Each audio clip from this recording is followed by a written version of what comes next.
بسم اللہ الرحمن الرحیم۔ السلام علیکم ورحمۃ اللہ وبرکاتہ۔ رب تو جہاں امت مسلمہ کی جان مال عزت و آبرو کی حفاظت فرما، آمین کہہ لیجئے۔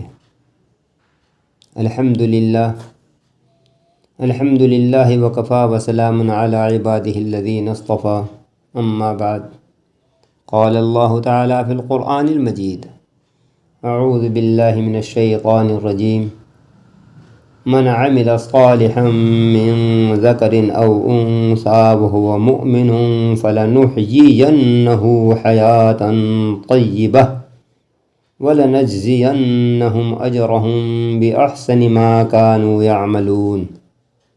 صدق اللہ العظیم۔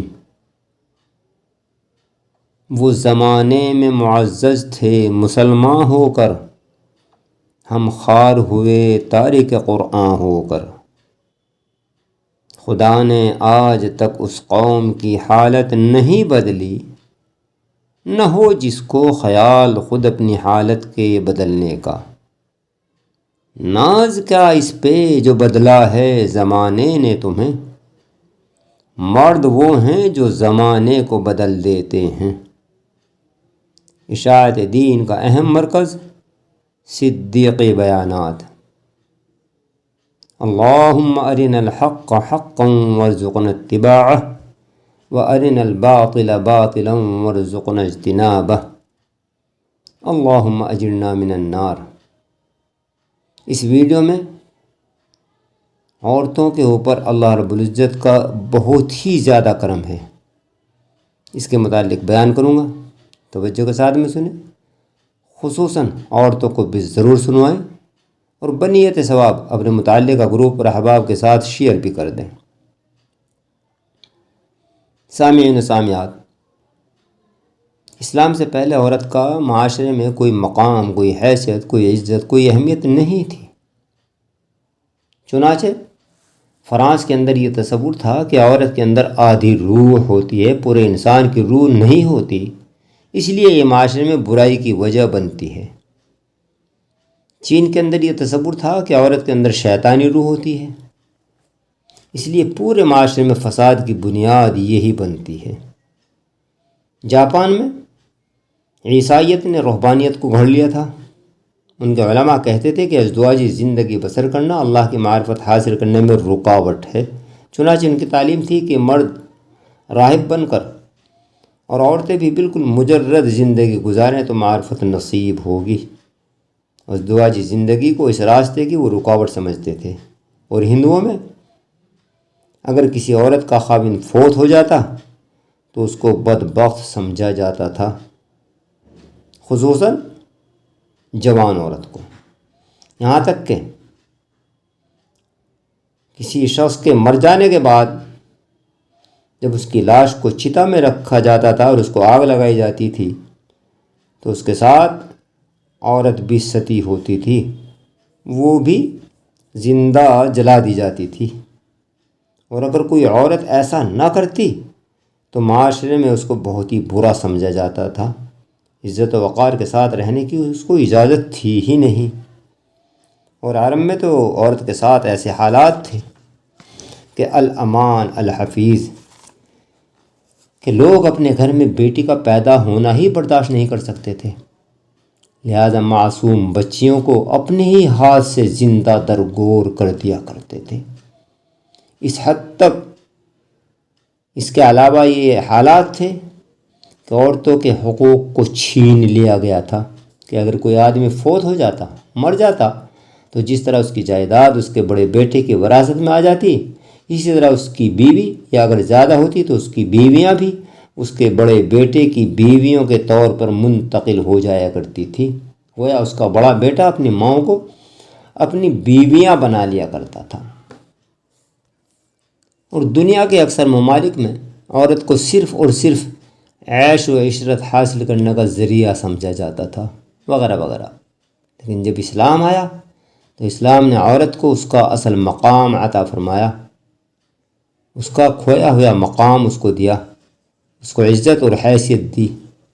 جیسا کہ جب وجہ تخلیق کائنات، آقا دو جہاں، امام الانبیاء، خاتم الرسول، صاحب معراج، ساقی کوثر، شافی محشر، احمد مجتبیٰ محمد مصطفیٰ صلی اللہ علیہ وسلم مبعوث ہوئے تو اعلان فرمایا کہ عورت ناقدری کی چیز نہیں ہے بلکہ صاحب وقار ہے۔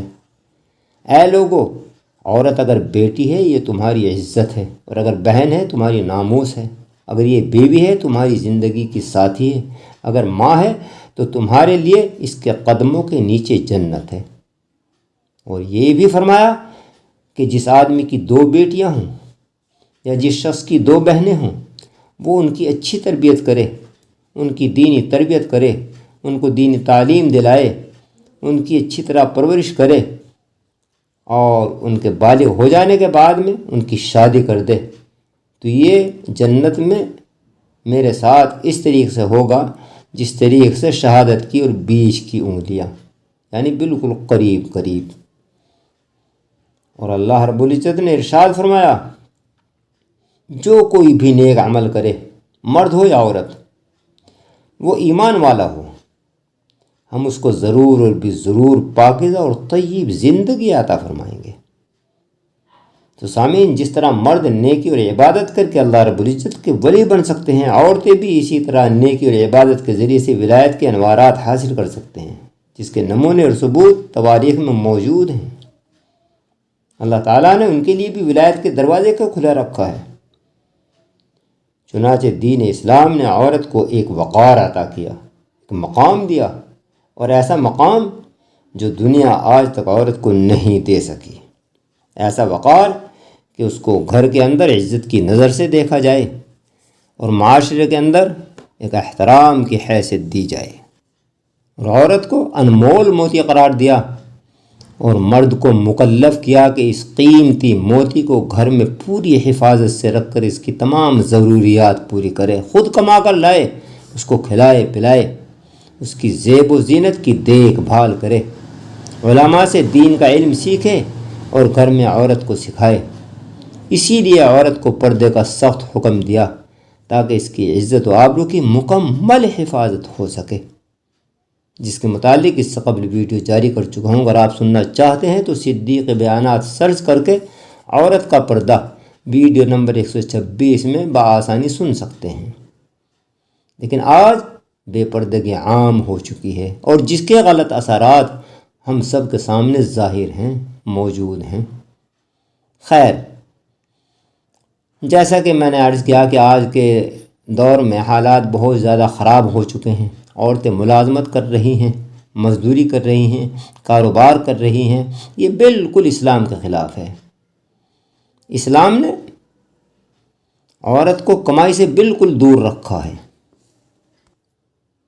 اسلام نے باپ کو پابند کیا ہے کہ وہ بیٹی کو کما کر کے کھلائے، اس کی دیکھ ریکھ کرے، اس کی پرورش کرے، اور اگر وہ بہن ہے تو بھائی کا فرض ہے کہ کما کر لائے اور بہن کی روٹی نان نفقے کا انتظام کرے۔ اگر بیوی ہے تو خاوند کے اوپر لازم ہے کہ وہ کما کر کے لائے اور بیوی کو گھر بیٹھے ہوئے کھانا پہنچائے، اس کی تمام ضروریات کو پورا کرے۔ اگر ماں ہے تو اولاد کی ذمہ داری ہے کہ وہ کمائیں اور اپنی ماں کو لا کر کے کھلائیں، اس کی ضروریات کو پورا کریں۔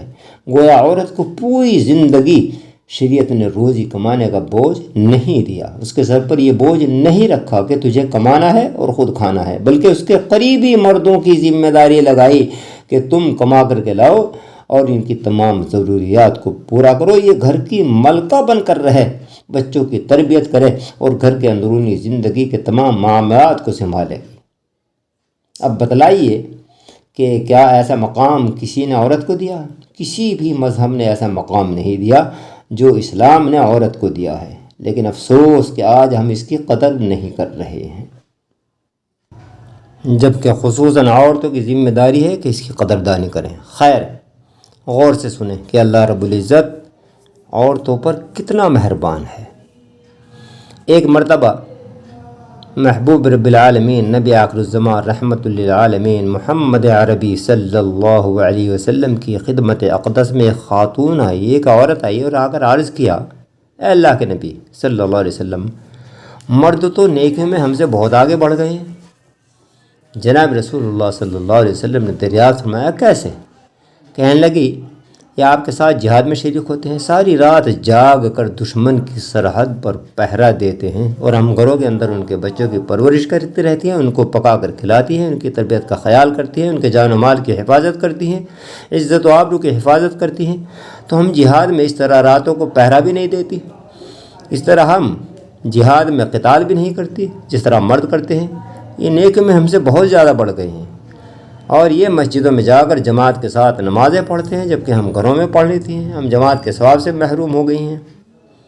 جب انہوں نے یہ سوال کیا، اس عورت نے یہ سوال پوچھ لیا، تو نبی علیہ الصلوۃ والسلام نے ارشاد فرمایا کہ تم نے بہت ہی اچھا سوال کیا، سنو اور غور سے سنو، اور میرے ان جوابات کو ان عورتوں تک بھی پہنچا دو جس نے تمہیں یہاں بھیجا ہے۔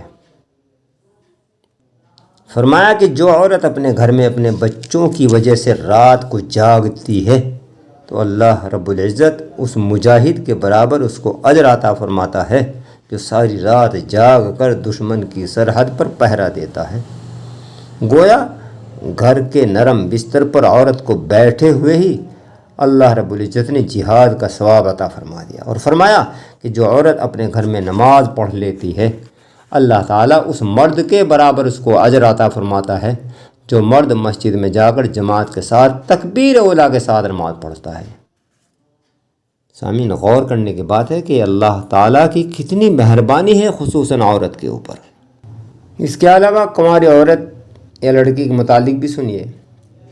فرمان نبی علیہ الصلوۃ والسلام نے جب کوئی کنواری عورت مر جاتی ہے، ابھی اس کی شادی نہیں ہوئی تھی، ماں باپ کے گھر میں رہتی تھی، فوت ہو گئی، انتقال ہو گیا، تو یہ جب قیامت کے دن کھڑی کی جائے گی تو اللہ تعالیٰ اس کو شہداء کی قطار میں کھڑا کریں گے، شہیدوں کی قطار میں کھڑی کی جائے گی، اس لیے کہ یہ کنواری تھی، ماں باپ کے گھر میں رہ رہی تھی، اور اس نے اپنی عزت و عفت کی حفاظت کی، ابھی اس نے خاوند کا گھر نہیں دیکھا، وہ عیش و آرام نہیں دیکھے جو خاوند کے ساتھ مل کر انسان کو نصیب ہوتے ہیں۔ چونکہ یہ محروم رہی، اس وجہ سے اللہ تعالیٰ نے اس پر مہربانی کر دی کہ اگر یہ کنوارے پن میں فوت ہو جائے، مر جائے، تو اس کو شہید آخرت کا درجہ دیا جائے گا۔ دنیا میں تو شہید نہیں کہیں گے، مگر قیامت کے دن اللہ تعالیٰ شہیدوں کے قطار میں اس کو کھڑا کریں گے۔ کتنا بڑا انعام ہے اللہ رب العزت کا عورت کے اوپر۔ اس سے آگے بڑھیے، فرمایا کہ اگر اس بچی کی شادی ہو گئی، لڑکی کی شادی ہو گئی، اور اب یہ اپنے خاوند کی فرما برداری کرتی ہے اور ساتھ ہی ساتھ اللہ رب العزت کی عبادت بھی کرتی ہے، تو فرمایا کہ کنواری عورت ایک نماز پڑھے گی تو ایک نماز کا ثواب ملے گا، شادی شدہ ہونے کے بعد نماز پڑھے گی تو 21 نمازوں کا ثواب ملے گا، اس لیے کہ اب اس پر 2 خدمتیں لازم ہو گئی ہیں، ایک خاوند کی خدمت اور دوسری اللہ رب العزت کی عبادت، 2 بوجھ پڑ گئے ہیں۔ جب خاوند کی خدمت کرتے ہوئے اللہ کی عبادت کرے گی تو اللہ تعالیٰ اس کے اجر و ثواب کو بڑھا دیتے ہیں، یعنی ایک نماز پڑھی 21 نمازوں کا ثواب مل گیا۔ اللہ نے اس طرح عورت کے اوپر مہربانی کی انتہا فرما دی۔ اس سے بھی آگے چلیے، ازدواجی زندگی میں اللہ رب العزت نے قرآن پاک میں مردوں کو سفارش کی ہے یا حکم دیا ہے، وعاشروہن بالمعروف، تم ان عورتوں کے ساتھ اچھے طریقے سے زندگی گزارو، یعنی اللہ رب العزت عورتوں کے ساتھ اچھی زندگی گزارنے کا حکم دے رہے ہیں۔ کتنی بڑی فضیلت ہے۔ اس سے آگے چلیے، حمل کے متعلق، اگر یہ عورت اپنے خاوند کے ساتھ اچھے انداز میں زندگی بسر کر رہی ہے اور اس کے بعد یہ حاملہ ہو گئی، تو نبی علیہ الصلوۃ والسلام نے ارشاد فرمایا کہ جس لمحے اس کو حمل ہوا اس لمحے اللہ تعالیٰ اس عورت کے پچھلے گناہوں کو معاف فرما دیتے ہیں۔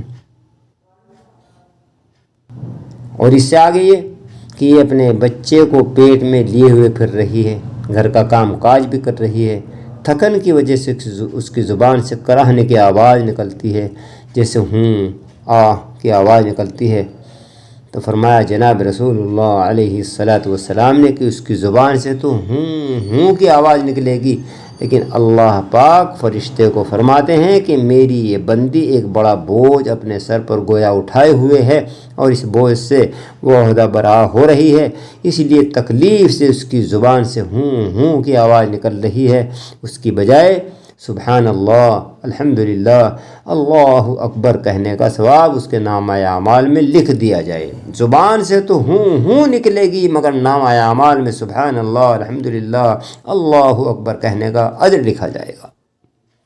اور پھر یہ کہ جیسے جیسے بچے کی پیدائش کا وقت قریب ہوتا جائے گا تو درد میں اضافہ ہوتا جائے گا۔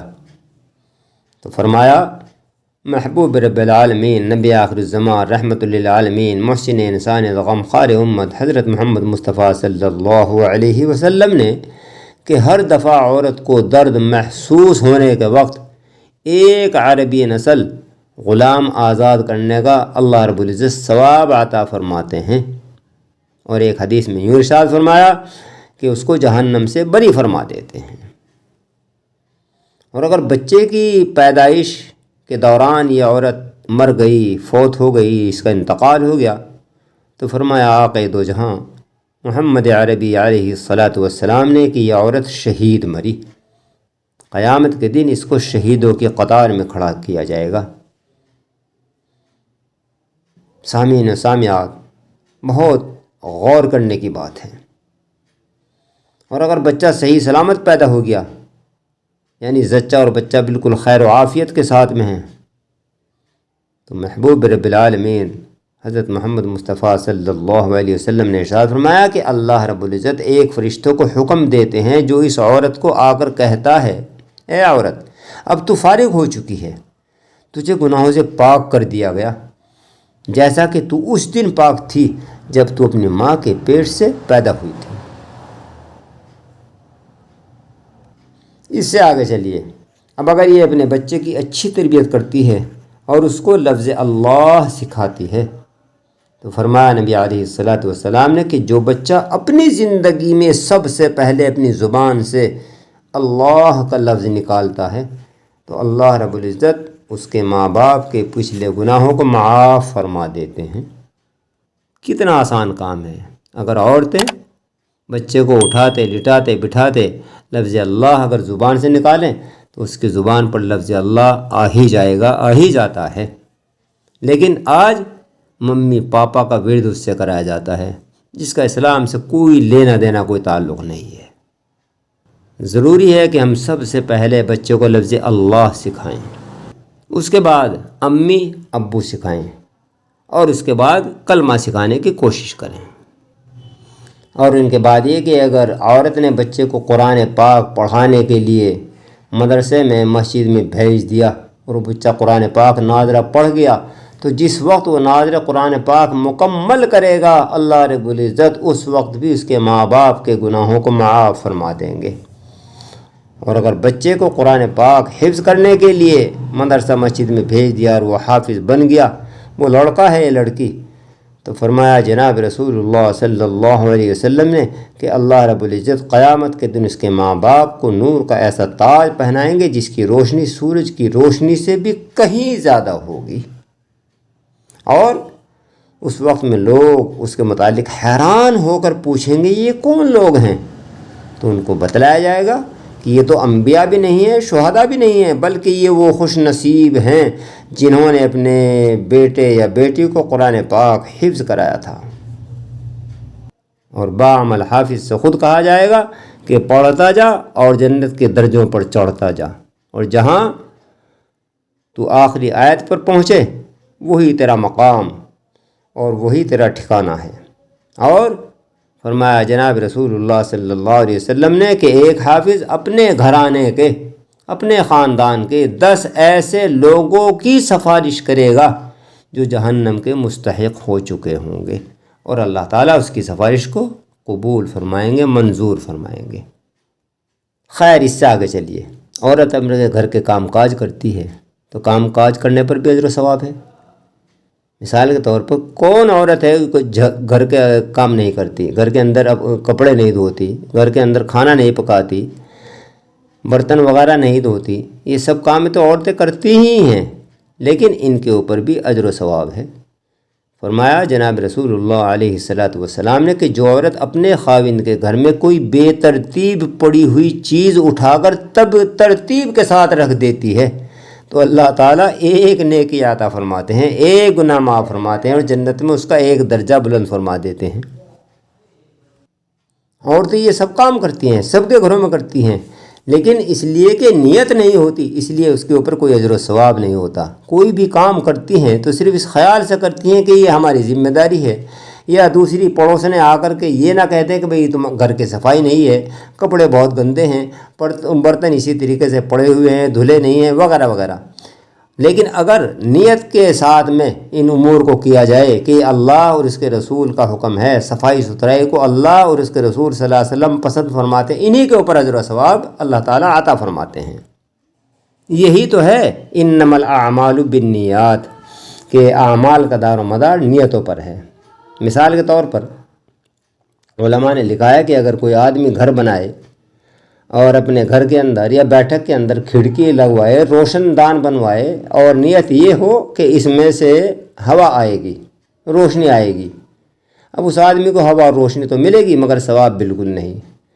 لیکن ایک شخص اگر اس نیت سے روشن دان لگوائے کہ اذان کی آواز کمرے میں سنائی دے گی، کواڑ بند کرنے کے بعد میں اگر آواز نہ آئے تو کم سے کم روشن دان کے ذریعے سے آواز آ جائے گی، تو علماء فرماتے ہیں کہ اس کو اس کے اوپر بھی اجر و ثواب ملے گا اور ہوا اور روشنی اس کو مفت میں حاصل ہو جائے گی۔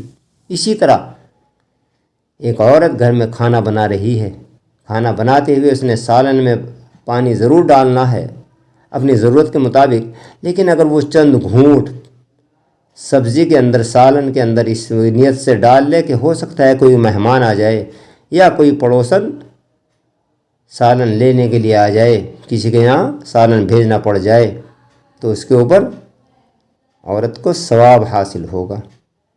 بغیر کسی کے مہمان آئے ہوئے اس عورت کو مہمان کا کھانا پکانے کا بھی اللہ تعالیٰ ثواب عطا فرما دیں گے۔ غور کرنے کی بات ہے کہ کون شخص ایسا ہے کہ جو اس قسم کے بہت آسانی کے ثواب ملنے والے ثوابات سے محروم رہنے کا ارادہ رکھتے ہوں، نیت رکھتے ہوں۔ ہر ایک کی خواہش ہے کہ کسی نہ کسی طرح ثوابات حاصل ہو جائیں، مگر دین کا علم نہ ہونے کی وجہ سے ہم ان ثوابوں سے محروم ہو جاتے ہیں۔ اسی لیے تو محبوب رب العالمین نبی آخر الزمان رحمت للعالمین تاجدار عرب والعجم محمد عربی علیہ الصلاۃ والسلام نے ارشاد فرمایا کہ دین کا علم حاصل کرنا ہر مسلمان مرد ہو یا عورت اس کے اوپر فرض ہے۔ اس لیے کہ جب دین کا علم ہوگا تو ہمیں ان سب باتوں کا علم ہو جائے گا، کہاں ثواب ملے گا اور کہاں گناہ ملے گا، کس نیت کے اوپر ثواب ہوگا اور کس نیت کے اوپر ہمیں گناہ ملے گا۔ لہذا ضروری ہے کہ ہم دین کا علم حاصل کرنے کی حتی الامکان کوشش کریں۔ یا اللہ میں توفیق عطا فرما، آمین۔ خیر، ان باتوں کے اوپر غور کریں۔ مثلا صفائی ستھرائی کے متعلق اگر ہم یہ خیال کریں گے، یہ نیت کریں کہ اللہ تعالیٰ صفائی کو، ستھرائی کو پسند کرتا ہے، اس وجہ سے میں گھر کی صفائی کرتی ہوں، تو اسی کے اوپر اللہ تعالیٰ ثواب عطا فرمائیں گے اور ثواب عطا فرماتے ہیں۔ یہاں تک کہ جناب رسول اللہ صلی اللہ علیہ وسلم نے ارشاد فرمایا الطہور نصف الایمان، یعنی صفائی آدھا ایمان ہے۔ تو دل میں اگر یہ نیت کر کے صفائی کی جائے تو اس کے اوپر کتنا بڑا اجر و ثواب حاصل ہوگا۔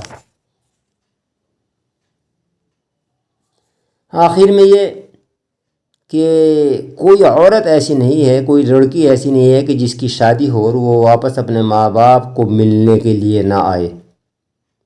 سبھی لڑکیاں اپنے ماں باپ سے ملنے کی خواہش رکھتی ہیں، اپنے بھائی بہنوں سے ملنے کی خواہش رکھتی ہیں، مگر نیت کیا ہوتی ہے؟ بس صرف اتنی نیت ہوتی ہے کہ میں مائکے جا رہی ہوں، اپنے امی ابو سے ملاقات کرنے جا رہی ہوں، ملنے جا رہی ہوں۔ بس یہ نیت نہیں ہوتی کہ اس عمل سے بھی اللہ رب العزت راضی ہوں گے۔ جیسا کہ فرمایا جناب رسول اللہ صلی اللہ علیہ وسلم نے کہ جس لڑکی کی شادی ہو جائے وہ اپنے ماں باپ کی زیارت کی نیت کر لے کہ ماں باپ سے ملنے جا رہی ہوں اور خاوند سے اجازت لے کر جائے اور دل میں یہ ہو کہ اس عمل سے اللہ تعالیٰ راضی ہوں گے، تو اللہ رب العزت ہر قدم پر اس کو 100 نیکیاں عطا فرما دیتے ہیں، 100 گناہ اس کے معاف کر دیتے ہیں اور جنت میں اس کے 100 درجے بلند کر دیتے ہیں۔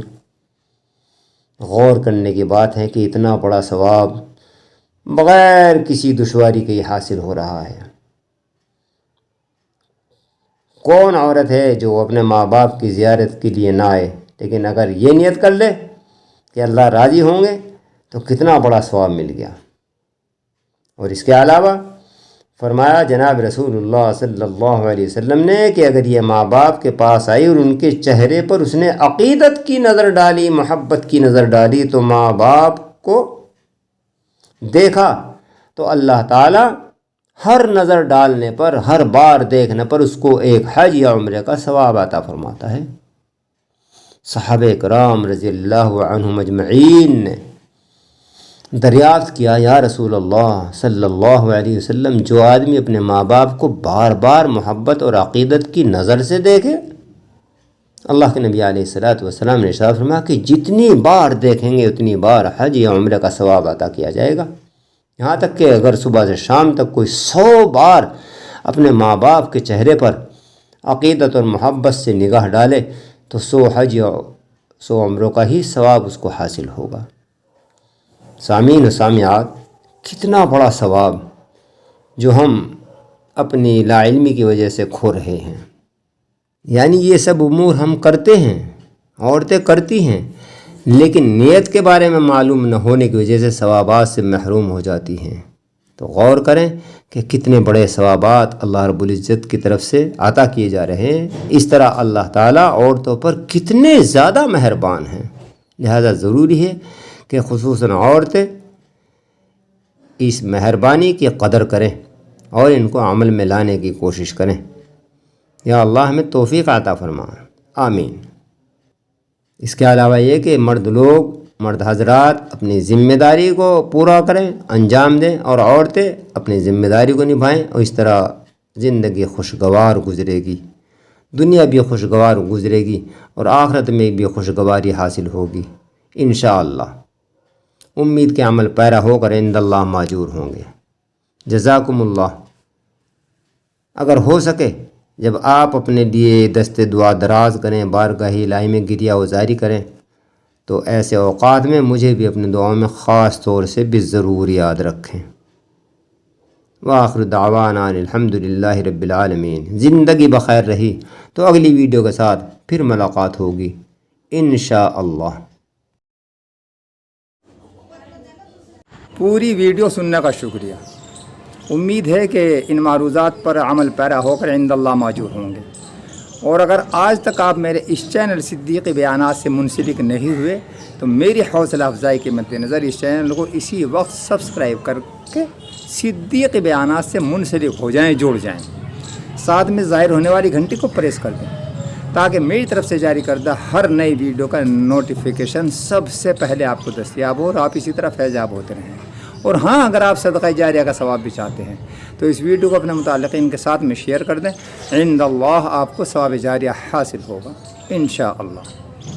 اور اگر آپ میری دیگر ویڈیوز بھی سننا چاہتے ہیں تو الصدیق دینی چینل یا صدیقی بیانات سرچ کر کے سن سکتے ہیں۔ دعا گو ہوں اللہ رب العزت آپ حضرات کو ہمیشہ خوش و خرم رکھے، میرے لیے بھی دعائے خیر فرماتے رہیں۔